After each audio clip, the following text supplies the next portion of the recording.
E aí, galera? Teacher Leandrinho aqui. Bora destravar a palavra roll?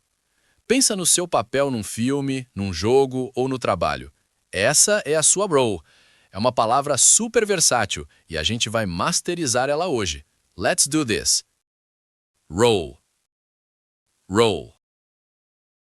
Significa o papel, a função ou a parte que alguém desempenha em uma atividade ou situação. Pense em personagem. Let's do a fun role play in class. Let's do a fun role play in class.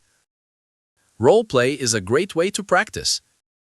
Role play is a great way to practice. What is my role in this specific role play? What is my role in this specific role play? Arrasaram, pessoal! Lembrem-se, role é sua função.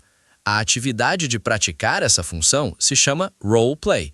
Usem sem medo. Keep up the great work and see you soon!